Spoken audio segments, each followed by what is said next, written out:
Hi folks, I'm Alan Watt. Today is May the 30th, 2007 at cuttingthroughthematrix.com and alanwattsentientsentinel.eu.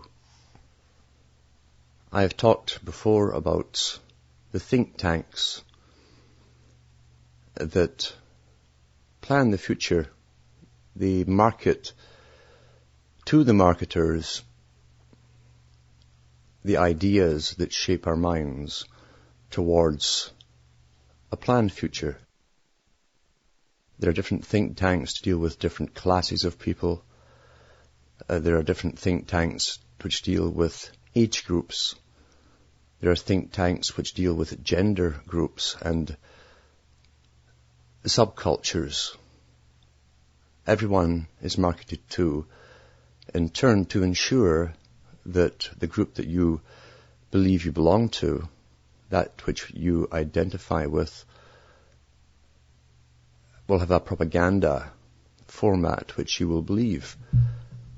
Therefore, as you grow up, you live your life and grow old, regardless of the incredible changes that just seem to happen, and nothing does just seem to happen because everything takes long planning and finance and bureaucracies to get the ideas to the public, you will accept those ideas as being natural.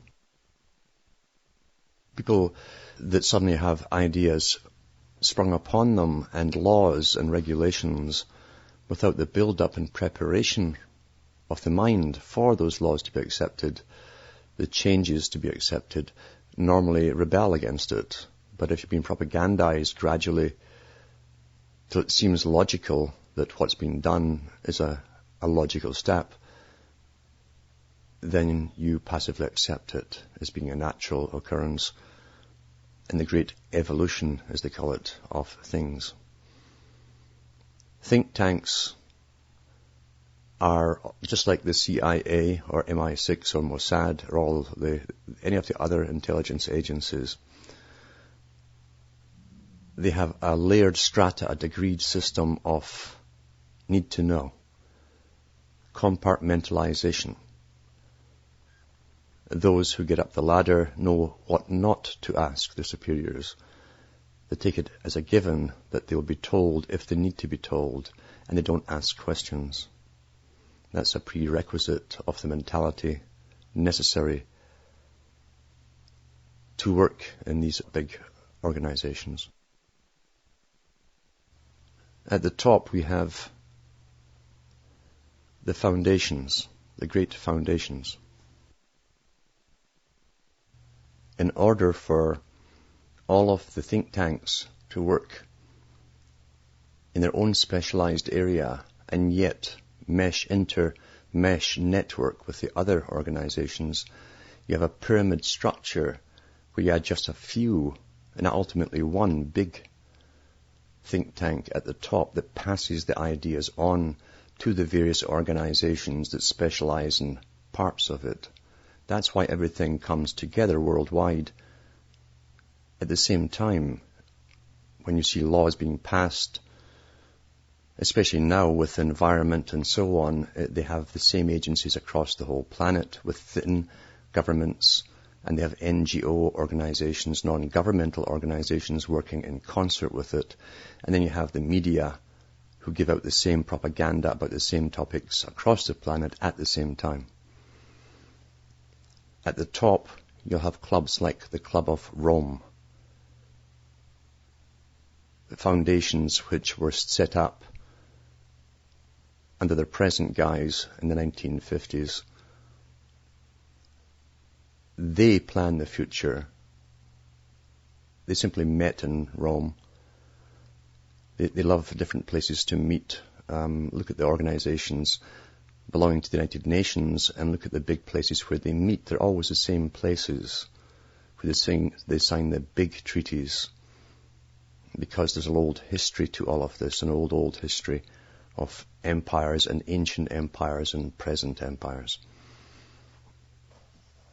The Club of Rome always looks towards the future, and they plan the future and pass on their ideas of world unification and techniques of how to unify the planet, how to designate and why they must designate certain enemies. The think tanks pick up on this and they simply work on it and find ways to market it to the public through education, right from the children, kindergarten, right up through to the adult level on television, and they insert lots of stuff too in fiction and dramas, little ideas that you start to repeat, little phrases and buzzwords, slogans really, as Lenin called them. One book published by the Club of Rome is called The First Global Revolution, subtitled A Report by the Council of the Club of Rome. The authors were the founders, Alexander King and Bertrand Schneider. At least these were the front men, because there are bigger guys behind them. Put out by Pantheon Books, Pantheon. And this was published in New York, 1991. The ISBN number to order is 0-679-73825-8. And this is the first edition I have of this one. On page 104, the chapter is called The Vacuum. The vacuum. Now listen carefully how they lead up to something, because persuasion is a propagandic technique. It's an art which was taught in ancient times of rhetoric and logic to bring the listeners along a course of thinking as Plato would do it in his dialogues. And you'll see the techniques there. By the adding of certain information, the omission is very important of other parts of the information, because you want the perception at the very end to be the one that you project to them. These are arts and techniques. The vacuum. Order in society is determined by the cohesion of its members. Until the middle of our century, this was normally ensured by a natural patriotism, a sense of belonging to the community, reinforced by a moral discipline exerted by religion and respect for the state and its leaders, however remote they might be from the people. So you have an admission in there. They've always understood, because these characters have archives of previous generations going back into the mists of time. And they're telling you a truth here, that order is determined by the cohesion of its members, but really enforced by religion and leaders, meaning the dominant minority that always exists at the top of any system. He says, meanwhile, generalized religious faith has evaporated in many countries. Respect for the political process has also faded, owing partly to the media, leading to indifference, if not hostility, and partly to the inadequacy of the political parties in facing real problems. Minorities are less and less willing to respect the decisions of the majority. Thus, a vacuum has been created in which both order and objectives in society are being corroded. Today's approach is superficial. It is based on current events and dangers as they are perceived, and on crisis government attempts to eliminate symptoms of causes that have not been diagnosed. This is the way we are setting the scene for mankind's encounter with the planet. Very important little statement. This is the way we are setting the scene for mankind's encounter with the planet. We look in vain for wisdom, The opposition between the two ideologies that have dominated the century has collapsed, forming their own vacuum and leaving nothing but crass materialism.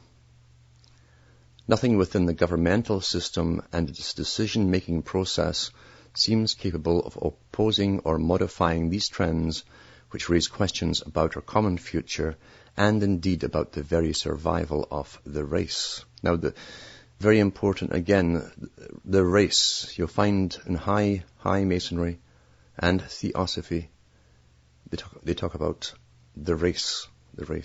It means a lot more than what it does to the average reader here. We must ask whether these are signs of an individual and collective resignation in face of the vastness of the task facing humanity and the urgent need for action. Or is this a sign of lack of imagination and incapacity to invent new ways and new means which will measure up to the globalization of the problems?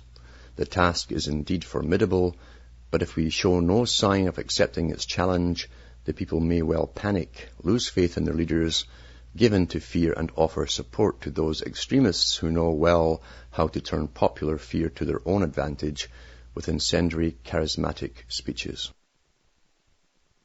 Now these guys know that because they've used these techniques down through the past. They've used the psychopaths of other countries to become leaders, always with the idea that they're on a chessboard to begin with, and they've planned the end of this charismatic character after they give him a few years of rampage.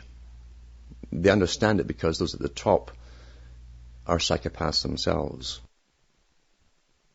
It is a law of nature. Now here again, they're always about laws of nature. You'll see this first occurring in the Rosicrucian manifestos of the 1500s. It is a law of nature, capital N, very important, that any vacuum will be filled and therefore eliminated unless this is physically prevented. Nature, again, capital N, as the saying goes, abhors a vacuum. And people as children of nature, so we're people and children, you see.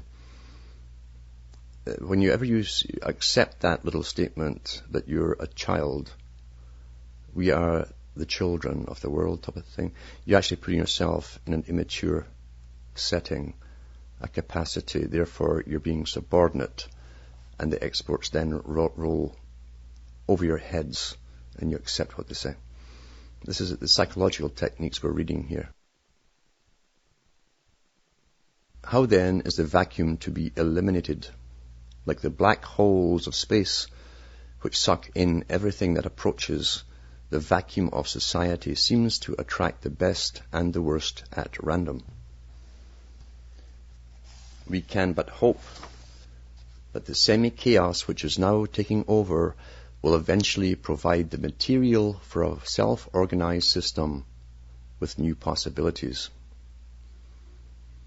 The system is not yet hopeless, but human wisdom must be marshaled quickly if we are to survive. Now this is the fear tactics again, and they'll explain why they're using it in their own words, the fear tactics.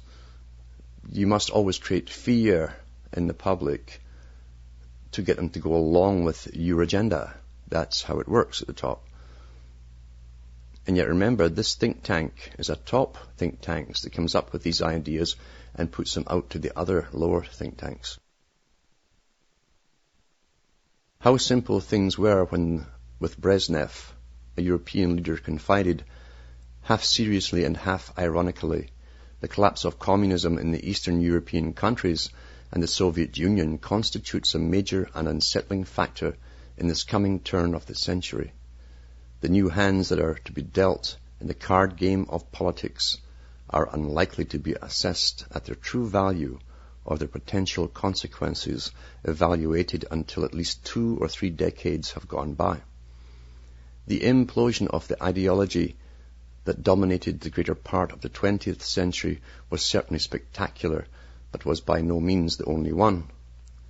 It coincides with the end of the American dream, which lost its credibility with the painful Vietnam War that deeply scarred the collective conscience, with the failure of Challenger, Hispanic migration, poverty within plenty, drugs, violence and AIDS, and the fact that the melting pot no longer works. Having lost its position of unique leadership in the world, a leadership compounded of a generosity laced with Puritan values and a cynicism worthy of the conquerors of the far west, the American nation is plunged into doubt and facing the temptation so often resisted and no longer possible in the global village of withdrawing into itself. So here's your premise, you see. The American dream is over. We're now in the nightmare. They pick up on Vietnam, which was a set-up to begin with, to do exactly what it was meant to do, which was to scar, as he says, the collective conscience. The Hispanic migration was set up a long time ago. It's still funded by the same foundations that these guys belong to, and others in the Rockefeller Foundation. And they started writing about that in 1900. They would bring this upon the US at the end of the millennium. So they're pointing out really their own handiwork, although the Challenger one is debatable, although it could have been a setup too, who knows. The rest of it was actually planned. AIDS, we know, was made in laboratories, warfare laboratories. And even the requisition, the congressional requisition of money for it, is well documented to create a disease which would destroy the immune system. These characters are in all the things that they then point out to you as being the problems, so that they'll go along with the next part. Most of the poor countries are gradually relinquishing Marxist and socialist incantations in favor of a more concrete and immediate preoccupations such as economic development and the stabilization of their economies. Capitalist and free market economies have found it necessary to make adjustments for them to survive socially, while socialist systems also made adjustments belatedly but did not survive. Only materialism remains today a strong, all-pervading counter-value. The grand political and economic theories which motivated the action of some and aroused the opposition of others appear to have run their course. It is not easy to stimulate universal debate on ideas, but the lack of attempts to do so still further deepens the vacuum. There is pressing need for such a debate, and the multitudinous occasions for international encounters with their cross-cultural discussions should indicate new and more global thinking.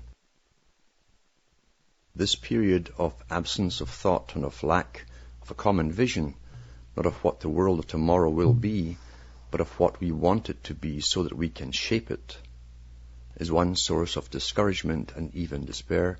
How simple it was or should have been for France, Great Britain, and their allies to mobilize against their common Nazi enemy.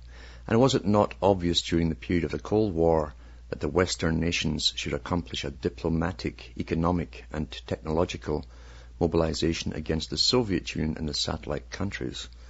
Again, freedom fighters, despite tribal and ideological differences, were able to find unity and strengthen patriotism in the struggle for independence from the common enemy, the colonial power.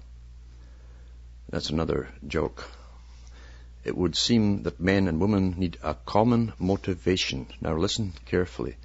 It would seem that men and women need a common motivation, namely a common adversary, to organize and act together. The first time that was mentioned was in a speech by John Dewey. It was taken up by people later on, all the way from if only there were aliens attacking us or something to unify the planet, yada, yada, yada. Well, here it is again, you see. It would seem that men and women need a common motivation, namely a common adversary to organize and act together. In the vacuum, such as motivations seem to have ceased to exist or have yet to be found. They haven't found it yet. But I joked, yes, they have, and they've been working on it very intently. The need for enemies seems to be a common historical factor. States have striven to overcome domestic failure and internal contradictions by designating external enemies. Now here's the guys who design wars admitting it. The scapegoat practice is as old as mankind itself. When things become too difficult at home, divert attention by adventure abroad. Bring the divided nation together to face an outside enemy, either a real one or else one invented for the purpose. Now here's the top think tanks telling you what they do and always have done from the archives, you see. It's interesting. With the disappearance of the traditional enemy, the temptation is to designate as scapegoat religious or ethnic minorities whose differences are disturbing. Now here's the guys who also push integration of ethnic minorities across the world. And they're admitting here that the differences are disturbing. So they understand exactly what they're doing as they sit back and watch the chaos. Can we live without enemies? Every state has been so used to classifying its neighbours as friend or foe that the sudden absence of traditional adversaries has left governments and public opinion with a great void. New enemies therefore have to be identified. New strategies imagined. New weapons devised. Now think about that. New weapons devised. The new enemies may have changed in nature and location, but they are no less real. They threaten the whole human race, and their names are pollution, water shortage, famine, malnutrition, illiteracy, unemployment. However, it appears that awareness of the new enemies is as yet insufficient to elicit world cohesion and solidarity for the fight. Also, the collapse of the ideologies has removed some of the necessary points of reference. So here's the characters telling you their plan here, you see.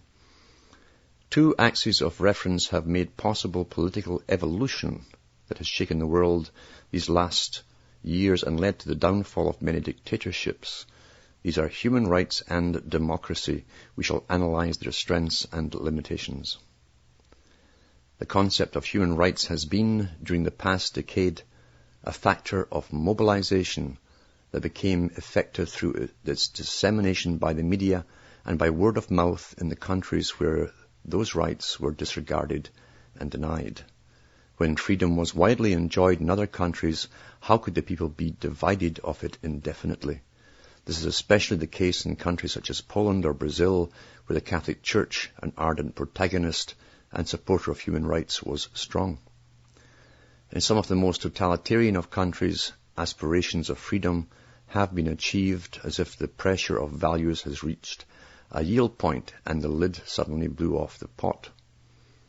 Through various processes and with the painful cost of civil struggle, death and imprisonment, this thirst for freedom was expressed around men such as different as Martin Luther King, Lech Walesa, Václav Havel, Don Helder, Kamara, or Nelson Mandela, just as in earlier years Mahatma Gandhi had paved the way.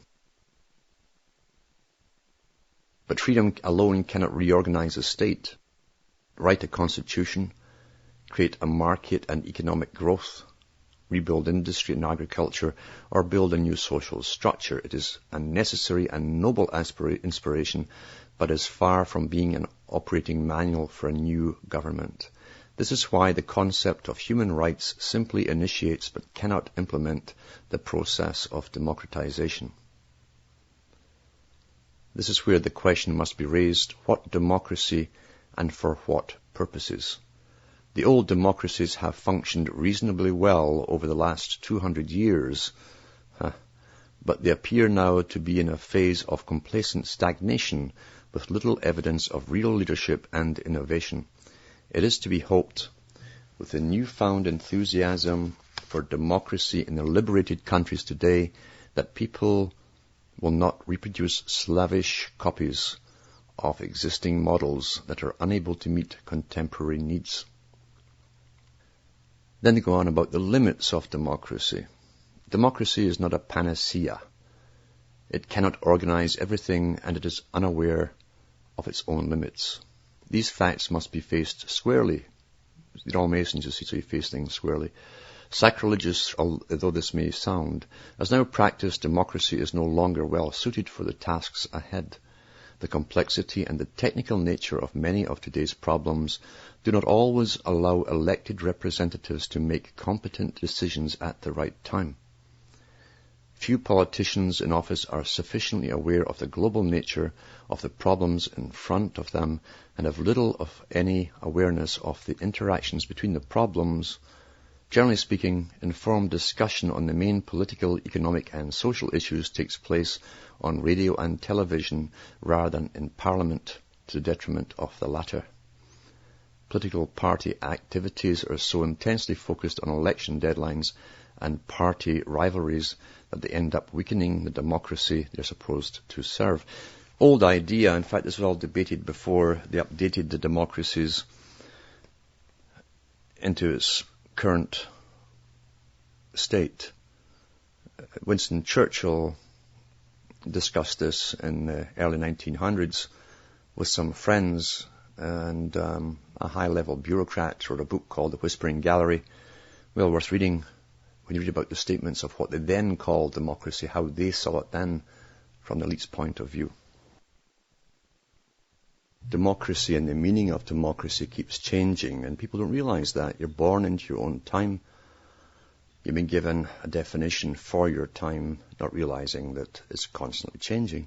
Democracy in Britain in the 1700s or 1800s meant that the wealthy elite ruled the system on behalf of the commoners in the House of Commons. Now it's just lawyers who want to get up the ladder. Some of them are already multi-millionaires on all sides, all parties. So which bunch of multi-millionaire lawyers do you want to vote for? That's what it boils down to. And Carl Quigley, remembers, talks about a certain amount of competition being allowed at the lower levels of politics, but however the ones at the top and all parties are all belong to the same club. Council on Foreign Relations, Royal Institute of International Affairs, same club. This confrontational approach gives an impression that party needs come before national interest. Strategies and tactics seem more important than the objectives, and often a constituency is neglected as soon as it is conquered. With the current mode of operation, Western democracies are seeing their former role decline and public opinion drifting away from elected representatives.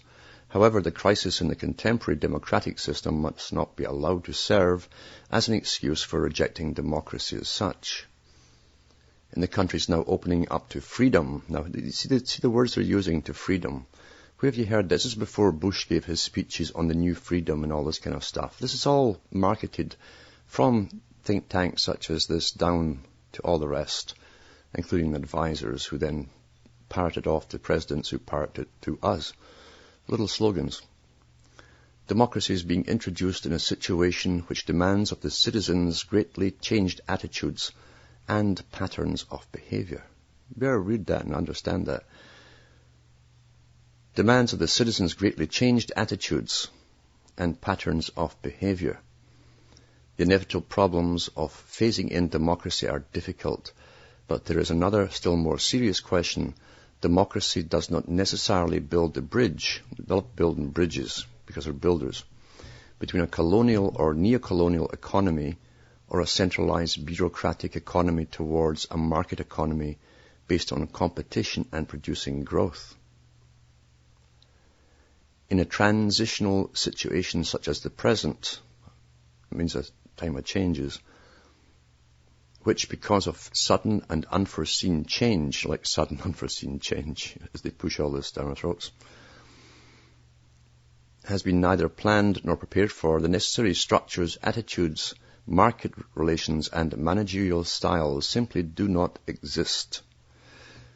If such a situation is allowed to go on too long, it is probable that democracy will be made to seem responsible for the lagging economy, the scarcity and uncertainties. The very concept of democracy could then be brought into question and allow for the seizure of power by extremists of one brand or the other. Winston Churchill was right when he quipped, "Democracy is the worst of all systems except for the rest." Yes, yet we must be aware of its erosion, its fragility, and its limitations. When persons say that the things that have to be done to improve our situation are perfectly obvious, they seldom ask, why aren't they done then? And if they do, they answer because we lack the political will, or because of habits or short-sightedness or politics, etc., etc. Our inability to indicate how to overcome these sources of inertia and resistance makes it clear that what should be done is not obvious at all. We overlook, psychologically speaking, we deny it.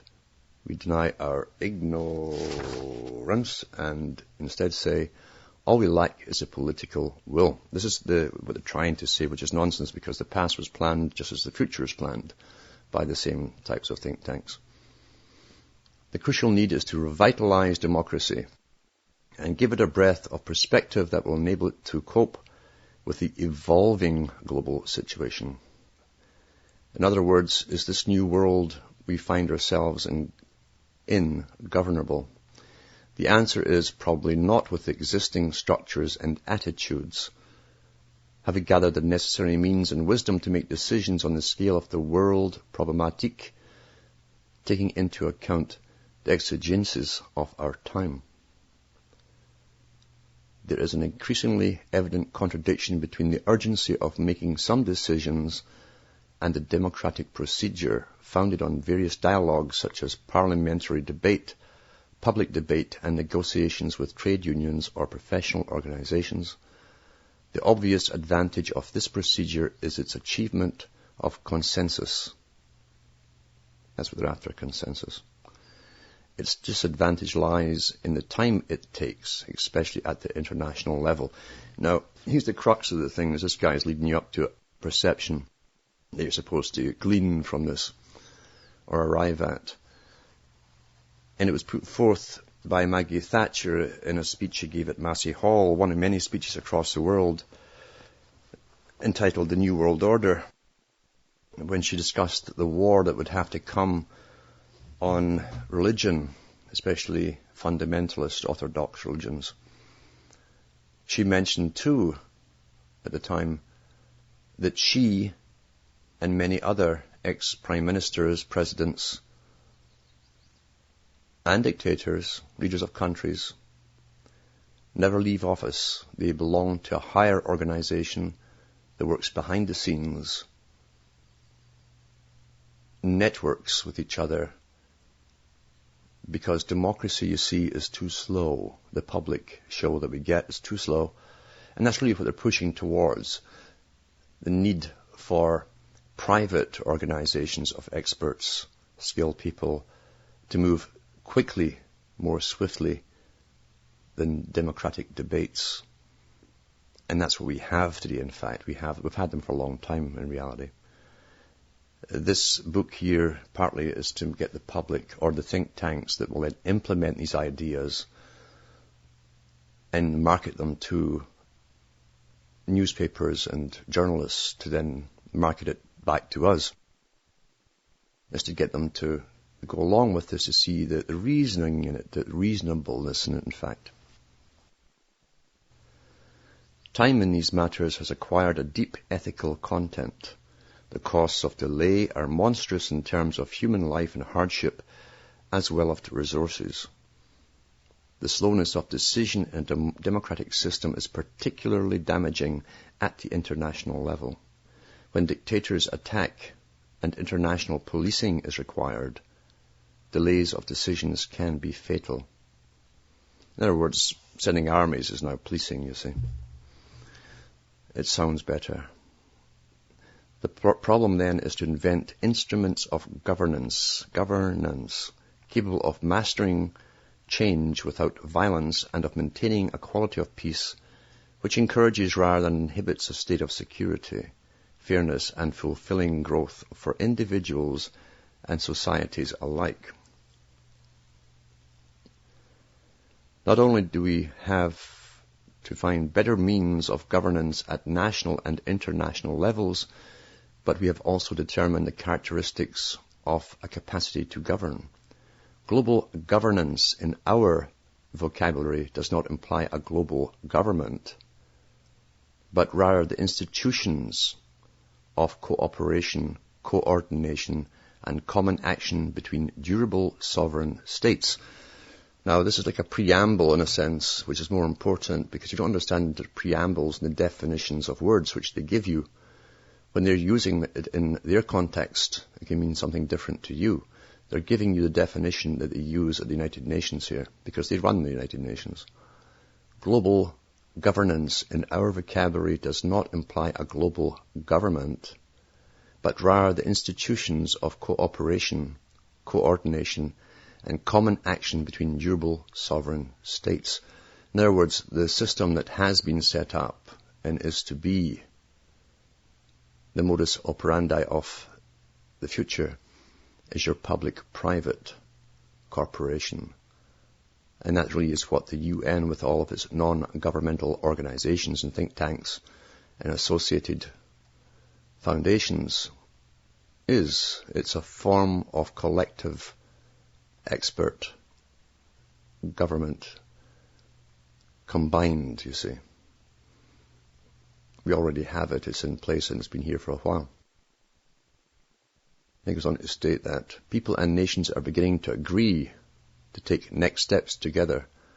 However, they're carefully avoiding to agree on why they are agreeing.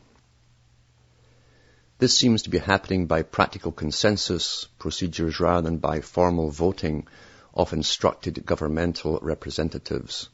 Many international functions, especially those requiring the most foresight and operational flexibility, can be carried out through non-governmental arrangements. Now that's how the Soviet system was run, with non-governmental organizations.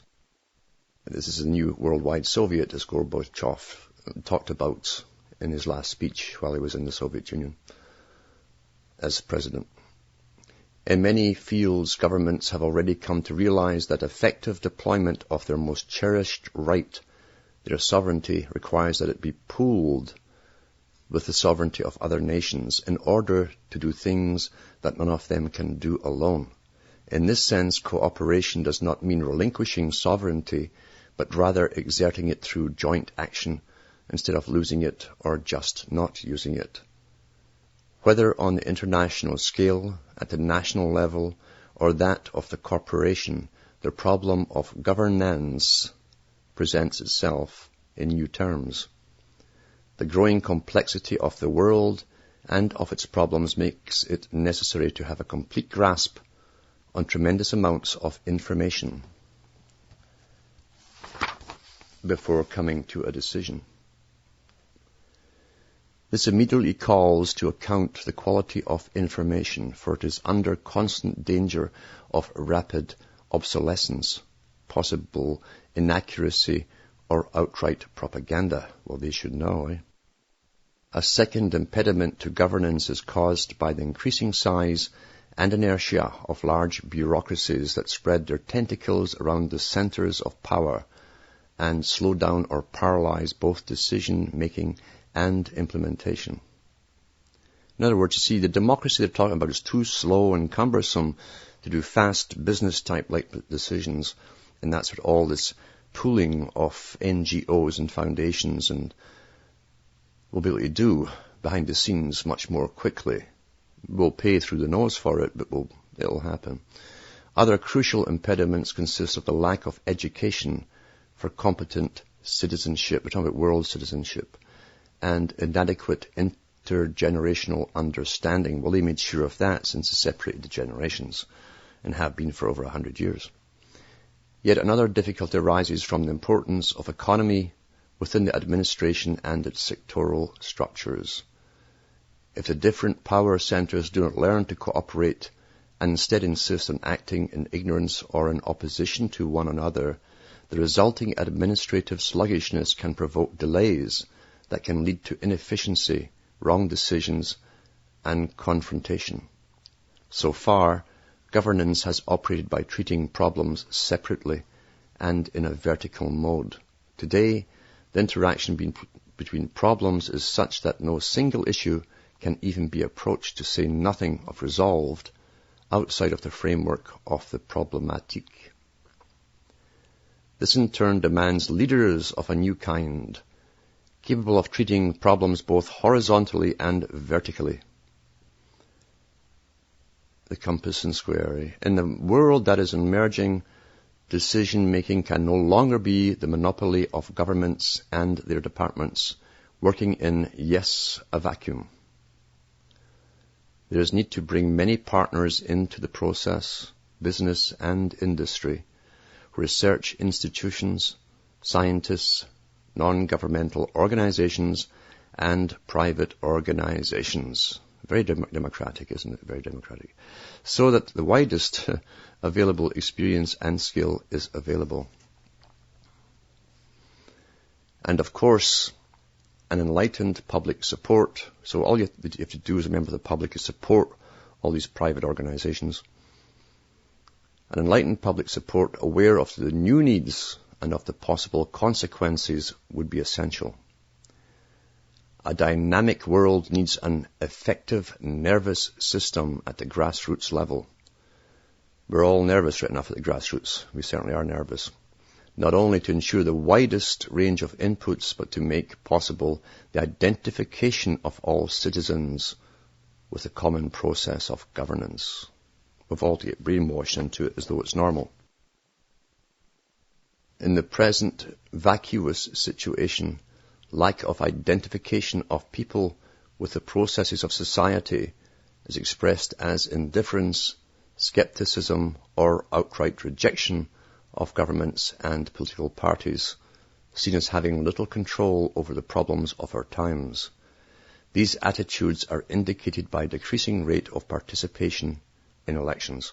Well, they've known all that. In fact, they wrote about that during the so-called Cold War at the beginning, of how they would gradually indoctrinate the public into being indifferent to what the ones at the top that really ran government were actually doing. And that's the effect of it. So what they complain about is the system that they had before, these same people had before in place, because it served its purpose at the time.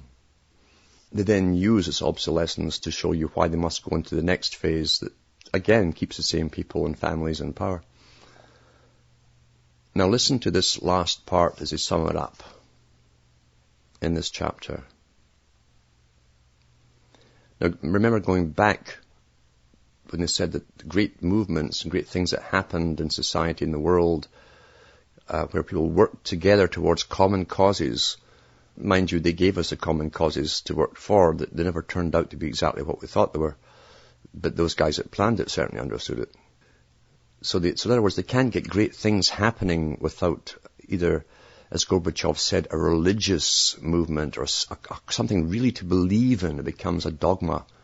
That's when we all work together, like communism did, that when the ordinary folk thought they were going to create a utopia, never knowing that 200 families had moved in at the beginning to take over what became the Soviet Union.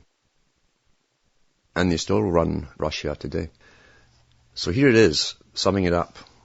This is what all this is meant to lead your mind to, coming to their conclusion. The common enemy of humanity is man. Right? He's a beautiful psychopathic ability to double think. The common enemy of humanity is man. This is the new enemy. You see, we always need enemies to come together, to fight, to work, to strive towards, and to be taxed silly. In searching for a new enemy to unite us, we came up with the idea. I'll read that again. In searching, not in finding, in searching for a new enemy to unite us, we came up with the idea that pollution, the threat of global warming, water shortages, famine, and the like would fit the bill. Now, for the hard of thinking, I'll repeat that part. In search for a new enemy to unite us, we came up with the idea that pollution, the threat of global warming, water shortages, famine, and the like would fit the bill. That should be chiseled in your stone or painted on your living room walls. you could read every day. Because if you forget this, you'll fall for everything else that just comes your way in your lifetime. To continue, in their totality and in their interactions, these phenomena do constitute a common threat which demands the solidarity. So the goal is solidarity, like a religious movement, of all peoples. But in designating them as the enemy, we fall into the trap about which we have already warned, namely mistaking symptoms for causes. All these dangers are caused by human intervention, and it is only through changed attitudes and behavior that they can be overcome. Behavior changes, behavior modification, you see. Then they sum it up. The real enemy, which they've chosen, remember, to make you believe in, the real enemy then is humanity itself. This is the summary of a religion that's been indoctrinated and has been over the years, many years, which will bring in their new idealized society. But we have to believe in it like a religion to make it happen. And you think that your governments are making all these decisions for you. Since the 1960s, massive funding went into preaching the new environmentalism, the Gaia worship, the overpopulation, the sky is falling attitudes that we've been brought along with. And now you do have a generation that's grown up hearing nothing but this, who believe it's all true. Their reality is induced through propaganda and indoctrination, and reinforced by further propaganda, ongoing propaganda. A term they used in circles at the top back in the 1940s and 30s even. They called it continuing education. That was their couching term for it, which would confuse Joe Average, but it literally meant beginning with early childhood indoctrination at school and furthered down through time with newspapers, magazines, the radio, and eventually television to reinforce the original lies. Until Joe Average and Jane Average thinks it's all real. And they behave accordingly. No different than the way religion was used before that, where you'd run through the forest terrified of all the demons behind every tree and shadows as the sun would move and cast the shadows. And it would get dark, and you'd run into that big church where it's full of light, and God was there to dispel all the darkness. It made you feel better and safe, and you clung to the holy men because they could save you. Any reality can be induced, given time, reinforcement, and promulgated from the top down, as the ancients talked about in Greece, when they discussed this many times in the writings of various philosophers. How many generations have lived, died, fought in wars, had moments of pleasure and masses of misery, never knowing that the reality and their belief system and everything else was given by a small dominant minority with the histories of the ages and the sciences therein. Nothing has changed. Eventually you will see children who will volunteer for sterilization, thinking they're doing the world a great deed. Or if they're singled out because they will be told, and this is coming, it's been discussed and written about and published, that they have defective genes. They might even have an allergy, my. And they shouldn't really put that on to another generation of inflicting misery. You'll see the first generation being enhanced, as they call it. That was put forth to the public through fiction again, the Star Trek series and the eventual space station one, or what they called it. Genetic enhancement. See the movie Gattaca. Good predictive programming. But they will volunteer for sterilization and probably get some benefits, social benefits, if they go ahead and do this. Ultimately, of course, they won't need humans to breed the low levels. I've discussed this and published it too. As Galton Darwin talked about Charles, he talked about the elite not altering themselves or altering their brains because they must retain survival capabilities and instincts, since they will be steering the ship of Earth. But as Kessler said, or Kostler, who, by the way, follows so-called leading of the left wing, worked for MI6, declassified now. He said that the masses of people won't need their survival capabilities because the state will be making their decisions for them. So we're going through just one part of an ongoing process. It was ongoing and planned for your parents, the grandparents, and back through time.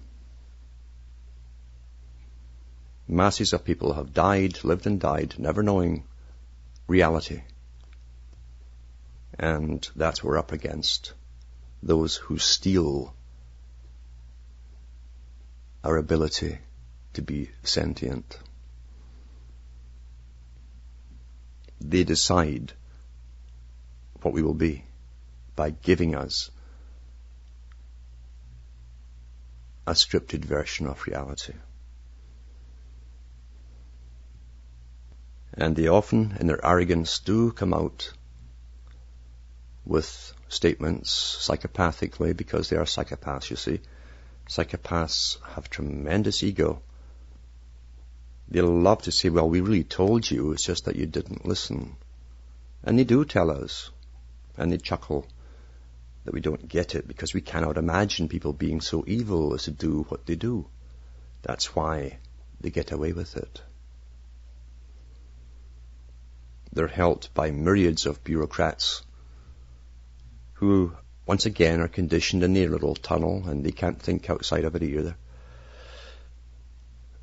And they will rationalize what they do, no matter what it is, and no matter who suffers.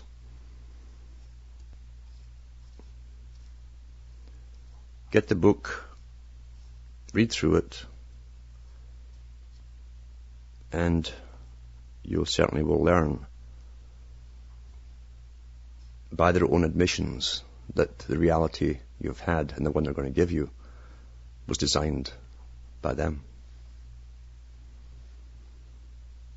From Hamish and myself, it's good night.